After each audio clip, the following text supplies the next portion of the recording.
Good morning, students. Myself, Raghavaraju. So, this video lecture content on thin linear wire antenna, half wave, and monopole.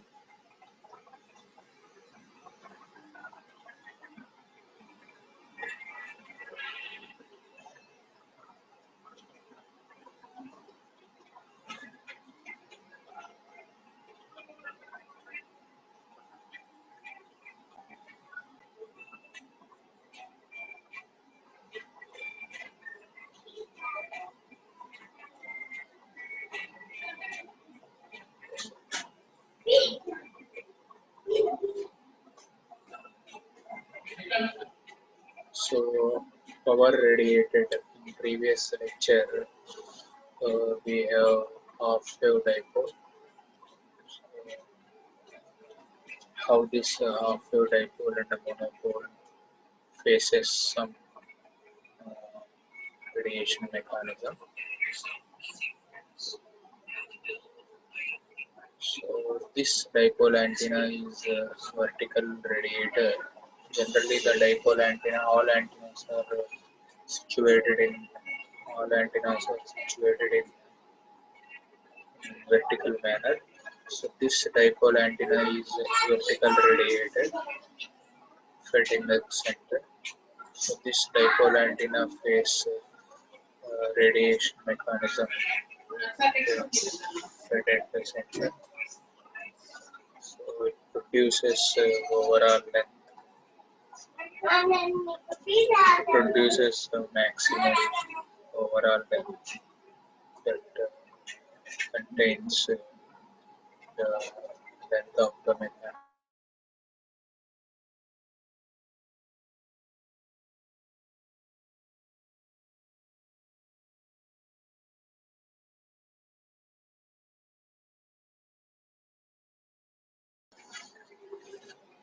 So this vertical antenna having height. Nihars for the So this vertical antenna of height h that equal to L by 2 so produces radiation characteristics above the plane which is similar to that produced by air. Generally, you know that half-wave dipole. So half-wave dipole having overall length that equal to total length L. So effective height equal to L by 2. So this effective height produces some radiation characteristics above the plane. So to which is similar to that produced by the dipole antenna of length L equal to 2h. So this vertical antenna is referred. This vertical antenna is referred as monopole, whereas the total assumptions are taken. So you know that in half wave dipole or monopole, current is maximum at the center area, while zero or minimum at the end of the 2x. So in general, so in general, so in general, the antenna requires large content. General antenna requires large current to radiate large amount of power. To generate such a large current at radio frequency, so it is practically so why? Because bigger antennas are mounted on nowadays. So in case of Hedgian dipole, in case of Hedgian dipole, the expressions for E and H are derived assuming uniform current throughout the length. So in this case of Hedgian dipole, so the expressions for E and H which are derived assuming uniform current throughout the length. But we have to study, what we have to study that at the end of the antenna lens, at the end of the antenna lens.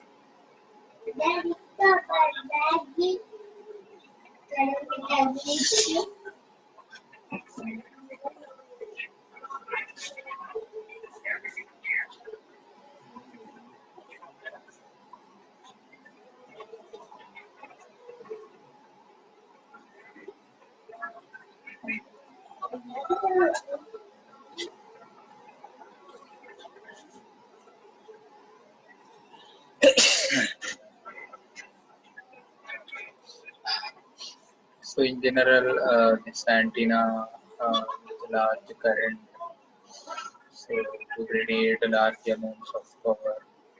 So to generate such large current at a radio frequency, it is practically impossible. So in case of Hg and dipole, the expressions for E and H derived assuming uniform current throughout the meaning.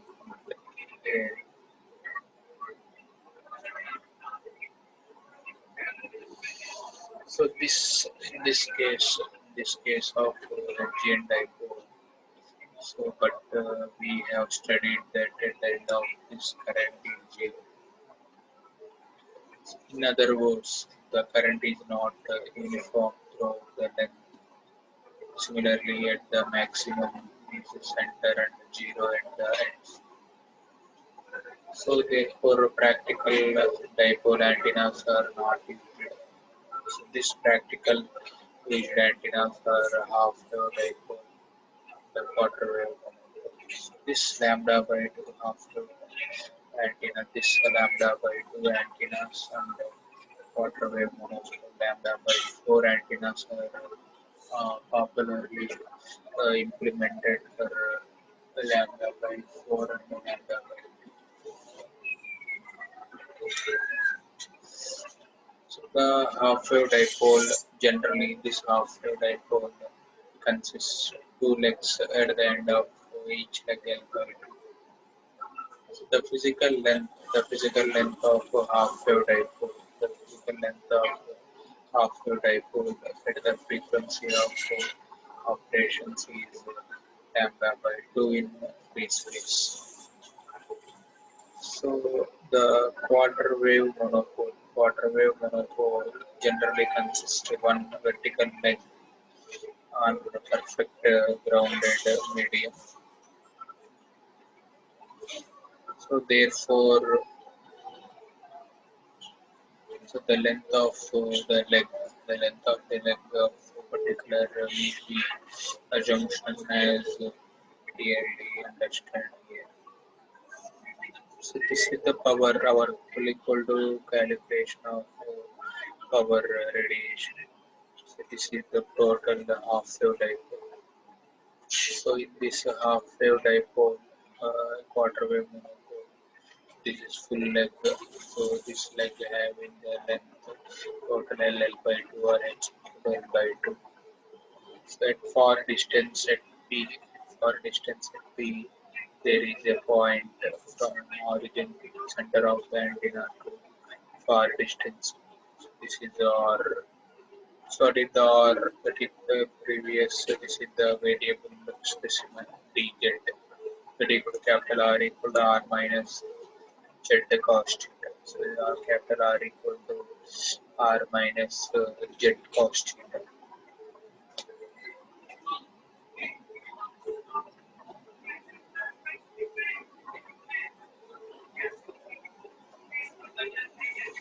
So where I am equal to some sin theta of H minus Z or sin theta of H plus Z.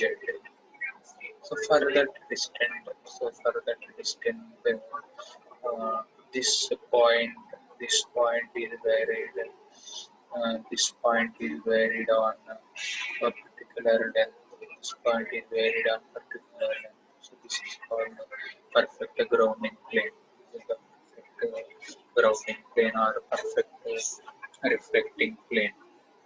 So this perfect reflecting plane has some far. So at this point the value is minimum. Similarly at this point the value is maximum. So this is the arc where your current has Im sin omega t, or it will I equal to sin cos omega t. So that I equal to here Im sin beta of h minus z, and this is the arc I equal to Im sin beta of h plus j. This is the point.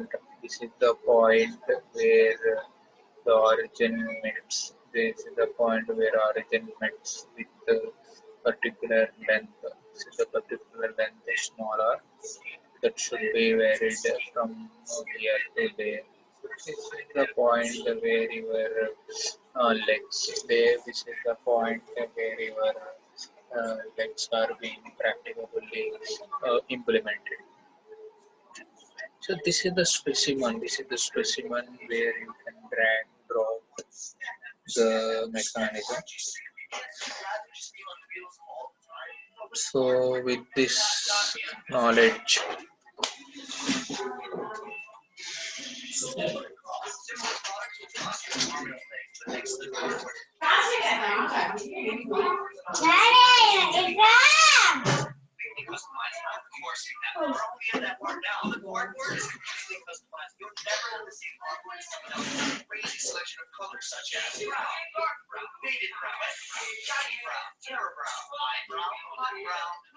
so this is the point where your IM, so where your IM has a minimum.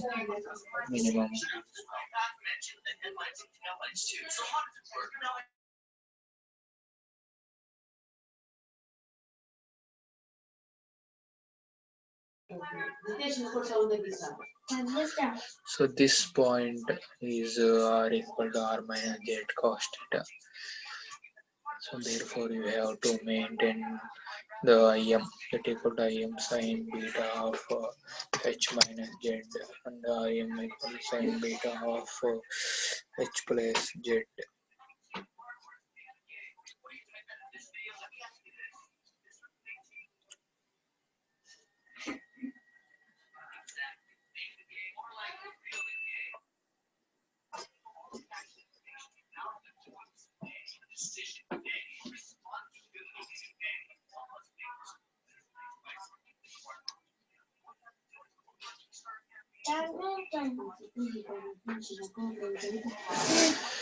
Assumed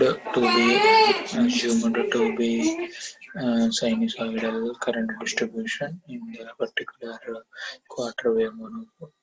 So this is the case. This is the case where you are able to identify the magnetical field. So this is the H phi is the magnetical field. So JIM e power j beta r by r. Similarly, cos pi by 2 cos theta divided by sin theta.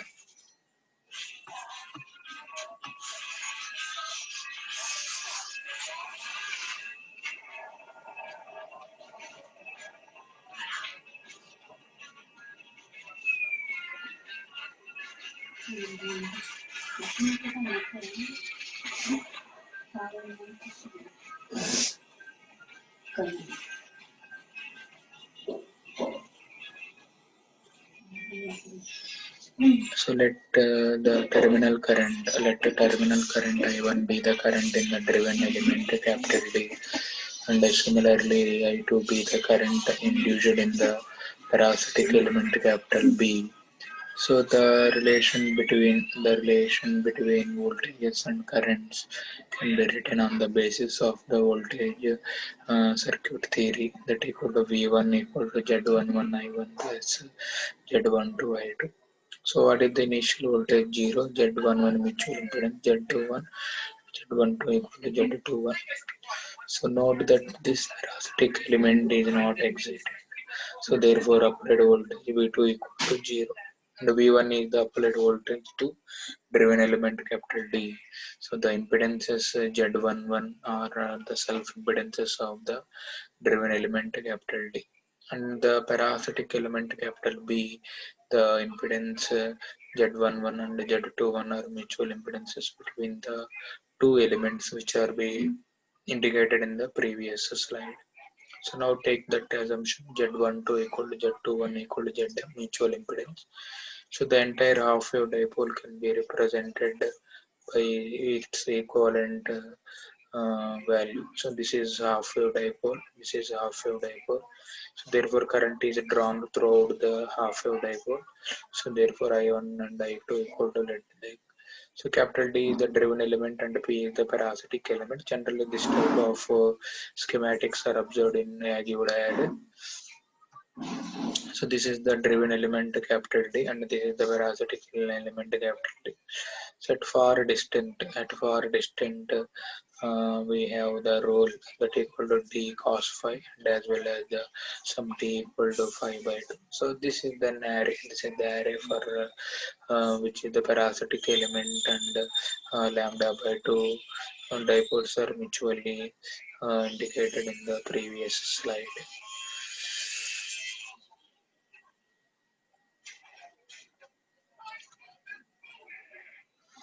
So one more equation drawn here, the mutual that is the parasitic element, that is the Z12 equal to square root of real square plus imaginary square. So therefore square root of R12 square plus X12 square.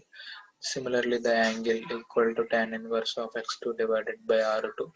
Similarly for a mutual impedance modulus of Z22 equal to square root of R22 square plus X22 square.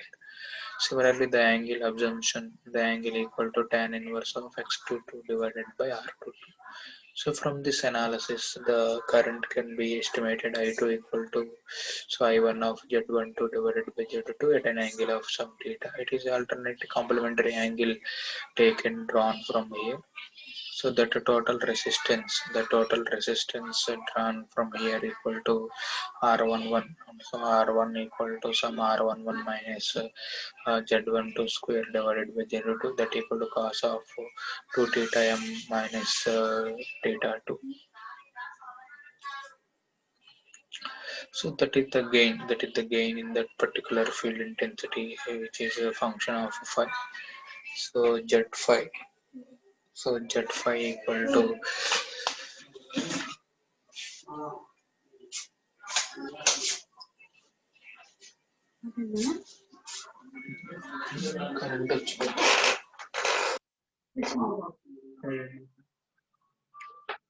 so making the value of reactants very small and very large called parasitic element. So the amplitude of this current, parasitic element as well as its phase relation with the current in the driven element. That is, it depends upon the tuning of this parasitic elements. So there are various methods which are used to make the tuning of these parasitic elements that should be carried out. So in this first method, the length of the parasitic element is kept as lambda by 2 antenna element. So therefore proper tuning is required to maintaining the reactance in series with the antenna at the center. So in another words, the method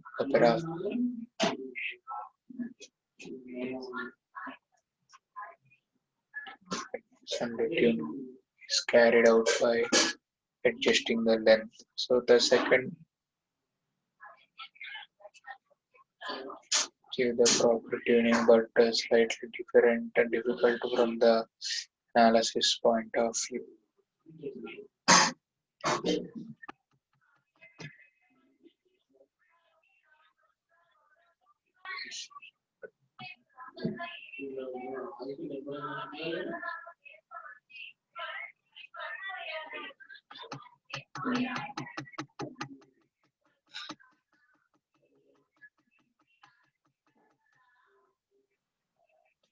So when this lambda by 2 parasitic element is larger than a resonant length, so it is inductive in nature.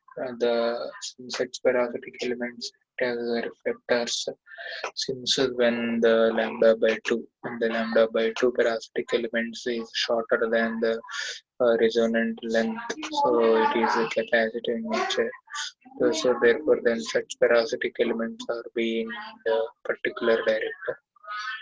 So if the driven element and the parasitic element is very close to each other, then current induced in the parasitic antenna is such that the length of radiation in the direction of antenna reduces if the parasitic element is a resonant at low frequencies where the does reflector. So if this parasitic element is resonant at higher than frequencies, so this is the graph indicating the capacitive and inductive ranges. So relative fields are should be carried out throughout the particular antenna.